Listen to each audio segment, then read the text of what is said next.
Spéciale Coupe du Monde de football à J-3, ça se passe sur Alsace. On est avec Yannick Butcher qui est le directeur de la FNAC à Strasbourg. Yannick, on va faire un point sur les gens qui viennent acheter des nouvelles technologies pour la Coupe du Monde. Est-ce que vous sentez un engouement d'abord ? Alors oui, il y a un engouement autour de l'équipe de France. Après les premiers matchs, on a une montée en puissance des ventes. Et très clairement, il y a un marché de l'acquisition des nouvelles technologies d'écran plat. Et aussi déjà un marché de renouvellement maintenant qui existe. Alors il faut savoir qu'il nous a réservé une surprise quand même, le garçon. C'est les lunettes que j'ai au-dessus. Je viens de les tester. Je trouve ça assez incroyable. Qu'est-ce que c'est ? Alors ce sont des lunettes 3D qui fonctionnent avec un téléviseur 3D. Alors on a entendu beaucoup parler de la 3D depuis la sortie du film de Cameron avec Avatar. Donc forcément maintenant, il y a une déclinaison dans son salon. Alors c'est un téléviseur spécifique, un lecteur spécifique et des lunettes, les mêmes lunettes que vous avez pu retrouver au cinéma. Et là j'ai l'impression de voir Avatar. Alors c'est assez stupéfiant. Cette demoiselle qui chante là, je l'ai vraiment, j'ai l'impression que je la touche. Comment c'est possible ?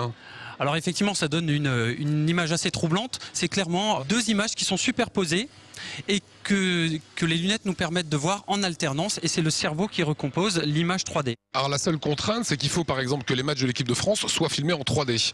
Alors effectivement, il faut des caméras 3D pour avoir de la 3D. Ce sont des nouvelles caméras qui ont deux optiques qui sont séparées de 6,5 cm, ce qui permet d'avoir deux images superposées telles qu'on pourrait les voir si on clignait les yeux. Voilà. Ça veut dire que si je mets ça pendant la Coupe du Monde, je pourrais être assis sur le banc de touche à côté de Thierry Henry.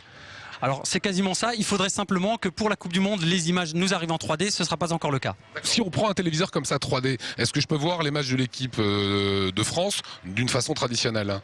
Alors d'une façon traditionnelle, il n'y a pas de souci, tous les téléviseurs 3D font de la 2D, sont compatibles avec l'ensemble des sources haute définition qui existent actuellement. Cette nouvelle technologie sur ce grand écran, ça coûte quoi ? Alors cette nouvelle technologie, c'est 2500 € aujourd'hui. Maintenant, ce sont les premiers téléviseurs 3D qui viennent de sortir. On aura des prix beaucoup plus accessibles encore sur la fin d'année avec la banalisation de ces téléviseurs-là. Nous devrions avoir entre 20 et 30 modèles d'ici la fin d'année à commercialiser. Et sur les autres technologies, on peut regarder le foot sur quoi ? Sur l'iPad ? Ça, c'est très tendance ? Alors, le foot est quand même régi par un certain nombre de droits, donc tout le monde n'a pas le droit d'émettre du foot. Maintenant, on peut retrouver effectivement l'information du score en permanence sur tous les supports qui existent, l'iPad, l'iPhone et l'ensemble des réseaux sociaux qui vont communiquer les informations.